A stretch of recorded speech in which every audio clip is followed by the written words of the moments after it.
Smart Talking Women. I'm Yvette Rowland, and today on our Monday Meet we're going to talk about Lady Diana, simply because she's back in the news, obviously because of Bashir, the BBC and all of that. And I'm just thinking, it feels like yesterday that we lost her. When you heard that news, Benita, how did you feel? I was devastated, and I think I was surprised that I was so devastated over somebody I've never met personally. I remember going to bed that night and she was not dead. She was in the ambulance or whatever. And then I remember Mark woke me up about 7. It was a Sunday morning because it was their birthday. It was Mark and Liberty's birthday. Right. And we were having everyone come over, and yeah, he said to me she died, and I really felt like it was somebody I knew. It really hit me. And then her funeral was the following Saturday, and Sam was working in the West End at the time, and that was one of the first times, obviously apart from this year, the theatre went dark. Yeah. And they shut the afternoon matinee performance, and Barry Humphries was the lead role in it, and he did this sort of speech and everything, and it was just so sad. And then on the Friday night, Sam was still working, and we always used to wait in London, and we went to Kensington Palace and laid some flowers, and it was just a cumulative sadness. It was a collective sadness, wasn't it? Yeah. She was, I loved her, actually. I know that might surprise you, I don't like royalty, but... Do you know, you told me you don't like royalty, and then we keep hearing, don't we, that she likes everybody, but not him or her or her or her. I did love it. And a little story, a very good friend of mine was the Princess Diana official lookalike. Oh. It's very strange. I didn't even think much of it at the time, but she was actually her body double. So she wasn't just a lookalike. She actually used to be her. So could she speak like her? Yes, she was so like her. She had the same size shoes. And I knew her face to face. Right. In fact, my son was very little at the time. Maybe about 2, and he used to call her her name was Julie, he used to call her Luli, because you know they're like in the little, and whenever Princess Di came on the TV, or Lady Di, he goes, Luli's on the telly, like, because he couldn't tell the difference, and if a child can't tell the difference, that's quite big. So was she taught to speak like her then? Well, she was an actress, so she was able to do it anyway, but this job literally just Did they use her as a decoy sometimes? They used her in speeches and state dinners. And so did nobody know who was it? They didn't know that They didn't know the C-list they were getting the double. And you know when you hear nowadays people talk about body doubles and all the rest of it, and people kind of, no, don't be silly, you get all this, don't be ridiculous. Well, that's where I've thought back to that time, and I know that that's what happened, because she used to have, I mean it was all fake, but where is she now then? She died, sadly. Yeah, she died quite some years ago. And she used to sorry to interrupt, but then... I was going to laugh. Here's I'm so sorry. Well, because it probably falls in because her career would have gone straight out. I was going to say, I was just about to say, what happened? Yeah, when obviously for her, what happened to her career crashed.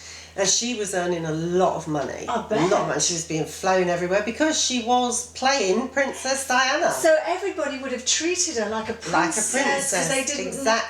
Exactly. She did German state dinners. That's fraud. I don't know... a little bit. Well, they can't get her now. No, that's true. I don't know whether she did...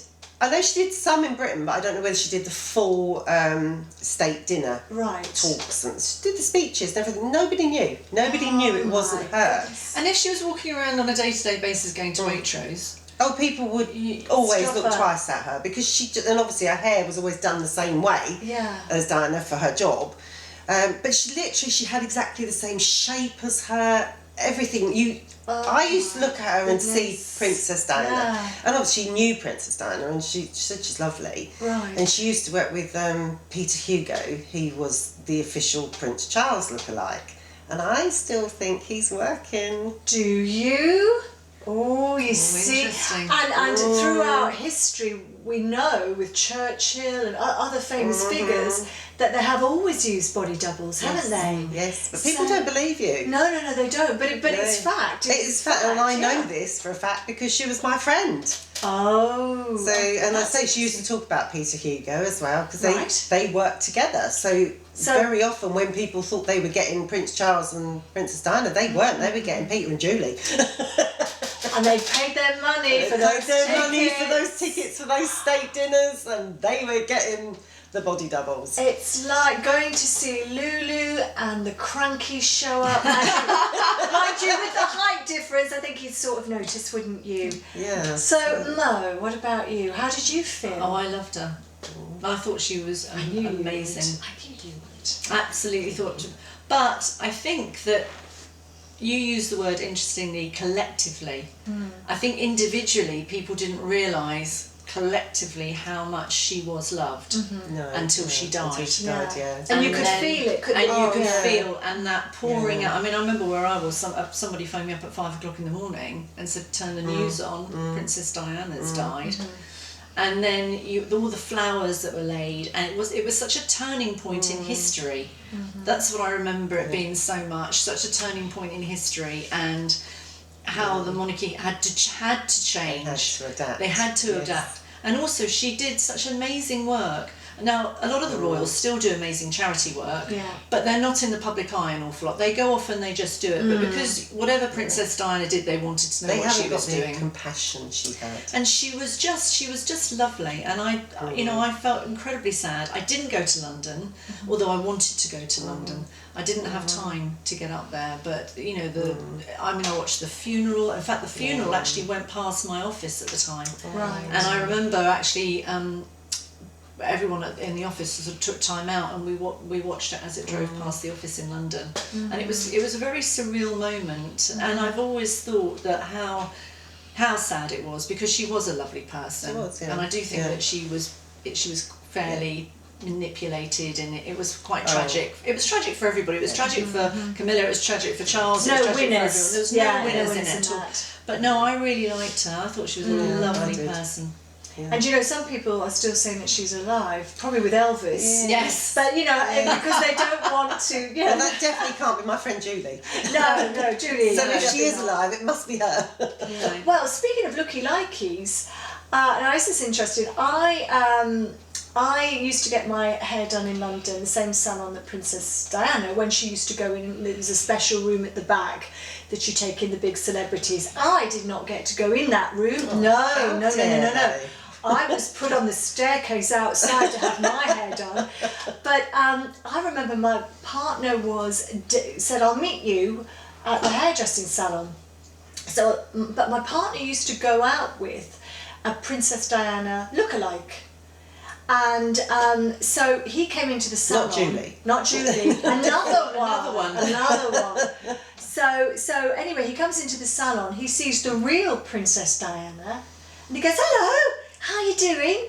And she didn't sort of ignore it. She went, "Hello, like, who's this lunatic?" And I'll be polite and I'll say, "Look," as she was whisked off into the private room. But my hairdresser used to go and do her hair at the palace. There's two of them did, and when she said she was lovely. She'd have her rubber gloves on, and she'd be cleaning the bath out, and just really, really lovely down to earth lady. And obviously, when you're doing somebody's hair, you can't talk about them to the press. And then, of course, what happened after the tragedy, they then offered the people money who knew it, didn't they? They were offering everybody money to get stories, weren't they? Yes. And I remember the hairdresser at the time thought, well, that is actually going to pay off my mortgage if I say yes. So even though I will be fired from this job, I don't need this job because I will be. So she did actually sold her story. I mean, there was nothing horrible about it. It was just giving you an insight into another aspect of her, But I remember where I was getting ready to go to work, and it was about 5:45 in the morning, and I turned the news on. I remember where I was sitting, I remember what I was doing. I remember going to work, and there was only myself and another person that day, and he said, look, you know, let's not work today. And we sat and we watched the news, and we just seemed to watch it for hours and hours. It was was so, yeah, it was just all day. It was all day. I couldn't take every my eyes off the day. screen. Yeah, and you didn't want to miss it, because every sort of hour, different news, and the fact that the drunk driver, all of that, it was just getting worse. The more news that came out, it was like, oh my goodness, you would expect her to have, but of course at that point her security had been taken because of the interview, and there's all of that.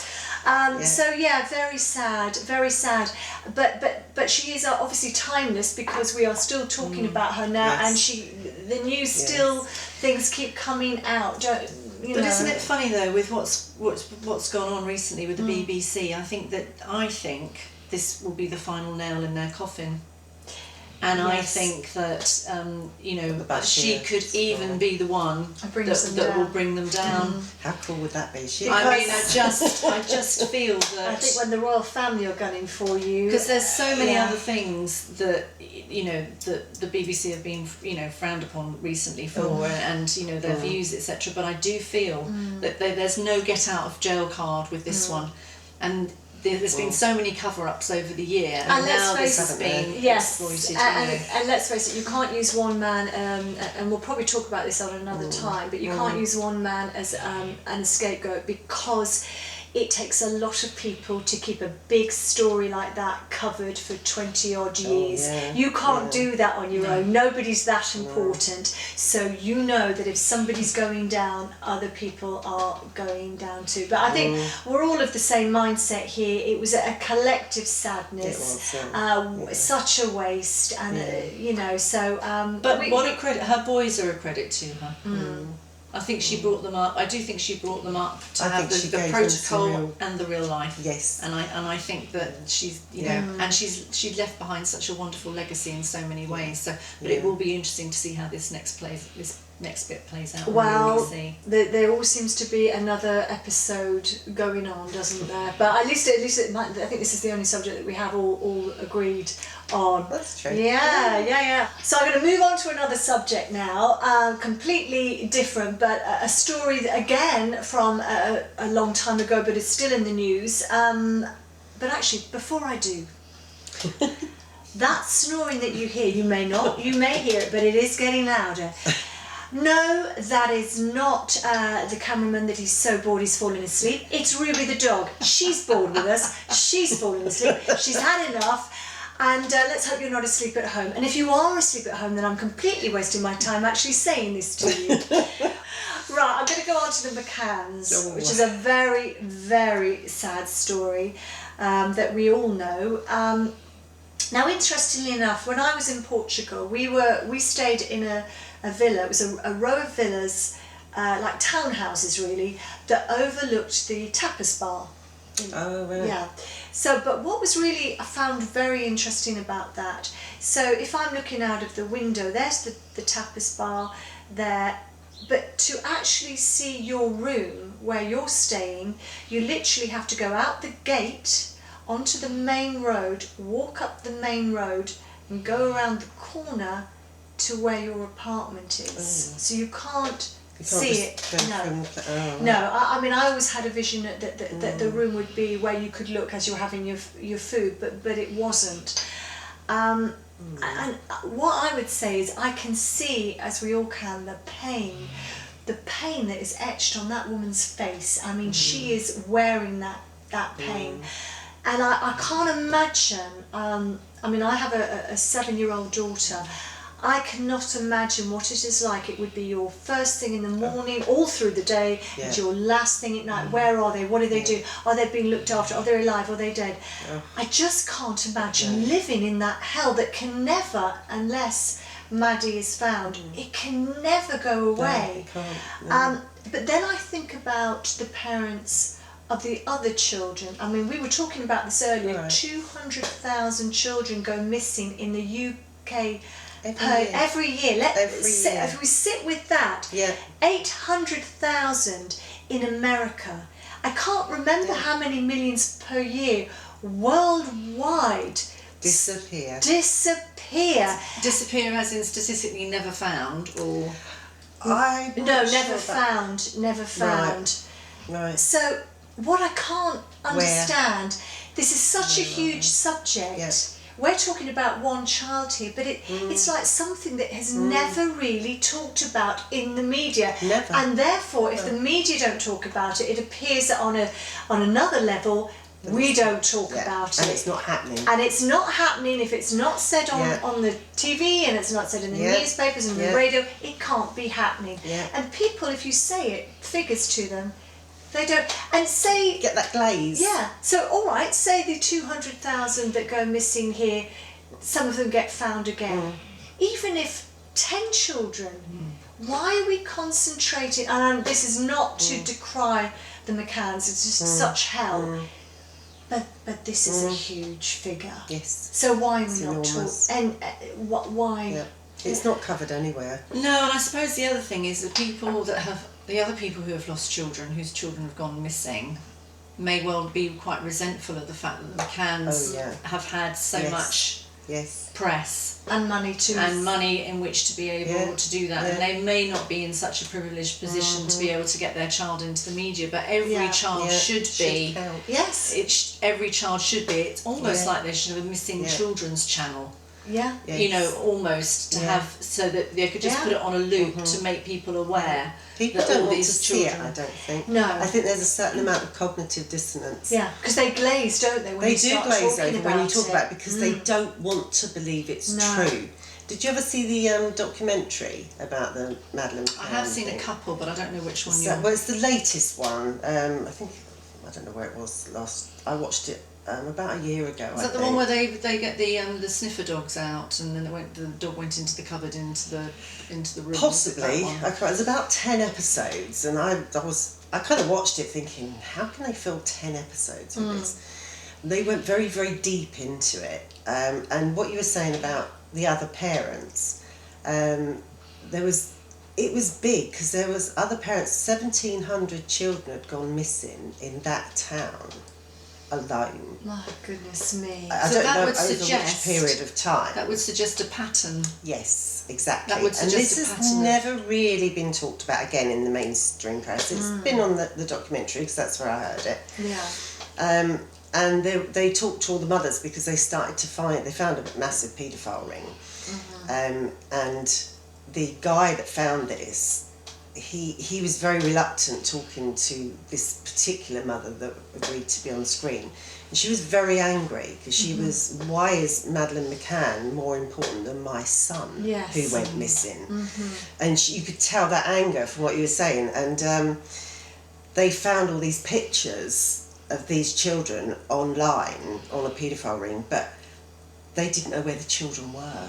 Right. So they found the pictures, But they could be anywhere. but they didn't know where the children were. So were they able to trace these pictures to the parents, though? Yes, because obviously, well, the point was, the guy who discovered all this, the detective or whatever, he was in a bit of a dilemma because he was like, do I show the parents these pictures and get them to identify their children without being able to tell them where their children are?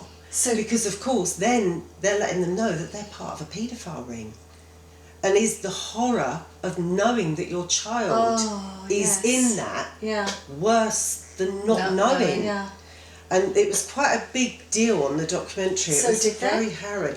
I honestly, I can't remember, but there was also another big part of this story which was glossed over, if you like. Right. And when I watched 10 episodes, that's 10 hours of my life. Yeah. I know I don't watch a great deal of TV, but I did watch that. I picked this tiny bit out and I thought, that's the big story. Right. Why is it not being blown up? Yeah. And what it was is there's an orphanage in the same Pride de Luge. There was an orphanage there as well, been there for many, many years. And children have been going missing there for years and years and years. It was nothing new. And when they spoke to the people who ran this orphanage, they said that from the 60s onwards, they had private jets coming in and money was exchanging hands. This is ringing a bell for me. Money was exchanging hands and nothing was said and children went missing. Wasn't there a judge involved? Yeah, obviously, all people with money because they were coming in on private jets. No, from the 60s. No, I meant helping. Oh, possibly. Do you think that some of this is Do you think some of this is sometimes held back because it would only Hinder. the actual investigation of what's going on? Although on saying that, I do think there was a lot of blunders with the McCann's situation. But I know that sometimes police don't want to say too much what's going on because they don't want to put too much out in the press because they want to catch them. They want to catch them, etc. Yeah. But on the other hand, but if that's happening from the 60s, exactly. On that hand, then you know we've never been led to believe that it's it's been briefly mentioned that is she still alive and was she taken by an arranged paedophile ring, etc. But you there has to be some kind of balance. But then, on the other hand, they should also say when they're giving us the information, but also we need to keep an open mind that X amount of children have gone missing from this orphanage. So why are they actually keeping that back? Quiet, But interesting that question about as a parent, would you want to know that your child is alive within that ring? I have my girlfriend who I mentioned earlier, who's no longer with us. Her husband went missing, and he was never found, and we reported him missing, and it killed her. The not knowing. You remember that? The not knowing. Absolutely. In the end, you live in limbo, don't you? Because you can't can't move on, can you? You can't move on. No. Live, dead. Living down the road. Decided to worrying leave. about them. What are they up to now? What are they safe? Are they? Yeah. I think to live with that kind of trauma, Dane, which is why when we look at her, but all the parents, but it being so huge. I remember going to dinner with a lady in Portugal, and her nephew kept being pulled in, and of course it turns out now that he had nothing to do with it at all. But I just... Was that the one that lived in the villa near there? Yeah. But what is interesting is just the fact that it is prolific all over the world. But interestingly, sorry to interrupt, but interestingly, a lot of people still think that the McCanns were responsible. They do, don't they? There is a lot of press about that. But we don't. But there's nothing. There's nothing to. Substantiate. And I don't think that. No, I find it very hard to believe any mother. No. I know some mothers do, but and that would mean the whole of their party would have to cover everything up. Yes, I think, and I think with something like that, there was a lady that had been harassing them online. The McCanns, and she got found. They found out where she was, didn't they? And she was in a hotel room, middle-aged lady, and she hung herself. She committed suicide. I think she hung herself, but she had been writing things like that to them for years. And I think they're going through enough pain. And my question really goes back to, why do we never ever talk about this? Because it's on a huge scale. I'm going to have to lighten the load before. I'm not happy. And Ruby's still snoring. I know we're boring, but That's so rude. down a bit. She's a very large dog. Okay, it's not like we've got a little chihuahua in the corner there. She's probably larger than my daughter. Right. Okay. So I'm gonna have to lighten the load now. Okay. There is a couple who have chained themselves together. They're not married yet, but they want to know if they really are suited. So what better way to bet? I know. I think they're very suited if they've decided to chain themselves together. Well, I think it saves the rest of the world for having anything to do with them, and I want to know who is wiping whose bottom when they go to the toilet, because I don't think they're on a large chain. No. But on another, I can't imagine being chained to my ex-husband, but I throw myself over the cliff with him. He'd still be attached to me. Now, who would you, and a fun side, if you had a choice, who would you like to be chained to and why?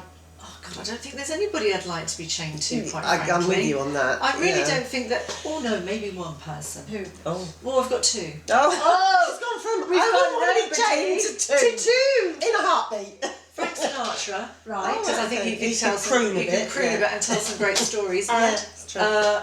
Robin Williams. Oh, I was going to say him. Robin Williams. Oh my God. He would be so. You'd be crying with laughter all day long, wouldn't you? Absolutely. Yeah. He would be great. I haven't got anyone else now. I just he'd be the I only take that one. back. I can have another one if you want. Yeah, no, that's the only one I've got. Maybe Billy Connolly in his earlier days. Yes. Yeah, because he would keep you entertained and funny. Not sure about sharing a toilet with But him. you need. I mean, why would you want to do that? I don't know why, because bonkers. Why would you want to? Because there are personal things that you want to do on a day-to-day basis that you don't want your partner to be involved in. Yes, but you know what? After, let's face it, it's a very small window that you want to show your best. It's a very small window. And after that, it's like you go from, keep your clothes off, put your clothes on. For Nobody God's needs sake, to see that. It's not clever and it's certainly not big. That's just my personal How long are opinion. they actually doing this for before they get married? A year, a few months? No, couple of days? it's about a year. Yeah, exactly. Yeah. How are they going to go to work? Let's see how this they'll probably pans sign out. on. Come on, they're Let's too go to work. mad for Yeah. someone to give them a job. Maybe they work from home on the tippy tappy and Oh, have their everyone's coffees. working from home Yeah. at the moment. So Yeah, they are. So yeah. Anyway, I don't think there is anybody actually. I just wondered, but Robin Williams is not a bad one. Yeah, I think it's a good one. Or Brad Pitt, but I wouldn't want to go to the toilet. No, you with see, Brad I was Pitt. thinking It of would Brad just Pitt, ruin but the I whole wouldn't thing. want to. And I don't know how Yeah. interesting he would No. actually be. You know, and you'd get bored of looking at him after a while. And we don't want wouldn't Brad to say, Yvette, because you put your big knickers up, pull them up, dear, pull them up. No, we don't want that. Anyway, on that note, our I'll be two chained viewers. to you two. I'll be chained Oh, we to could you. be chained together. Yeah. We'd never We get chat a word all in. day long. We get bored. On that note, we're going now, and we're going to see if we can quieten Ruby down, wake her up, and hopefully by the time we see you next time, we'll have sorted out the snoring. All right, we will see you very soon. Thank you for joining us. Bye-bye. Bye-bye.